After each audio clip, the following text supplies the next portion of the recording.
महाराष्ट्र के अहिल्यानगर में जन्मे देवव्रत महेश रेखे धर्म नगरी काशी में रहकर सनातन धर्म का अध्ययन कर रहे हैं।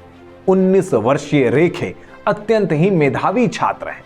उनकी स्मरण शक्ति और मेधा का अंदाजा इस बात से लगाया जा सकता है कि बिना किसी ग्रंथ को सामने रखते हुए उन्होंने लगातार 50 दिन तक शुक्ल यजुर्वेद के लगभग 2000 से अधिक मंत्रों का उच्चारण किया है। दरअसल काशी में श्रृंगेरी मठ द्वारा दंड कर्म पारायण नाम की एक परीक्षा का आयोजन किया था।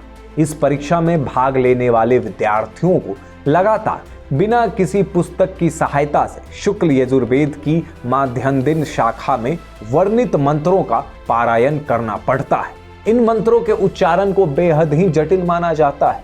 इसके अलावा हर एक मंत्र के उच्चारण के लिए एक विशिष्ट प्रकार की हस्त मुद्रा भी निर्धारित होती है, जिसका पालन भी आवश्यक होता है। इस बेहद ही जटिल परीक्षा को सफलतापूर्वक उत्तीर्ण करने की वजह से ही देवव्रत को वेद मूर्ति की उपाधि दी गई और उन्हें दंड कर्म विक्रमादित्य चिन्ह प्रदान किया गया। देवव्रत की इस उपलब्धि के बाद एक तरफ जहां सनातनियों द्वारा उनकी भूरी भूरी प्रशंसा की जा रही है, वहीं कुछ सनातन विरोधी कीड़े फिर से बिलबिलाने लगे।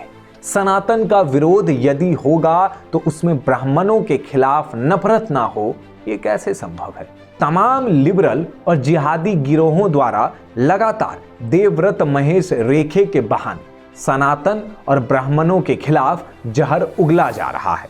इन सनातन द्रोहियों द्वारा महेश और सनातन का मजाक उड़ाते हुए कहा जा रहा है कि विज्ञान के इस दौर में इन मंत्रों को याद करके क्या हासिल होने जा रहा है। रेखे द्वारा मंत्रों के पारायण को एक रटंत विद्या और पोंगापंथी बढ़ाने वाला बताया जा रहा है। कई सनातन द्रोही तो इस बहाने ब्राह्मणों के बारे में अपनी कुंठा का जमकर प्रदर्शन कर रहे हैं और इसमें धरती को चपटी मारने वाले मुसलमान भी शामिल हैं।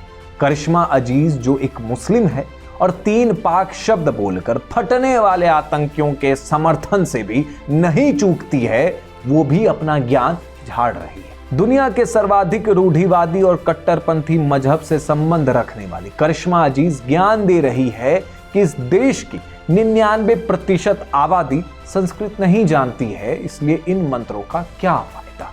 दारे फारूकी और कांग्रेस IT सेल का हिस्सा अमोघ जैसे लोग ताना मार रहे हैं कि एक तरफ चीन तकनीक में आगे बढ़ रहा है और भारत में ये सब चल रहा है। डॉक्टर महेश कुमार नामक ये हिंदू विरोधी भी मैदान में कूद पड़ा और एक 19 साल के अबोध बालक की आड़ लेकर ब्राह्मणवाद, मनुवाद का चिर परिचित विधवा विलाप दोहराने लगा।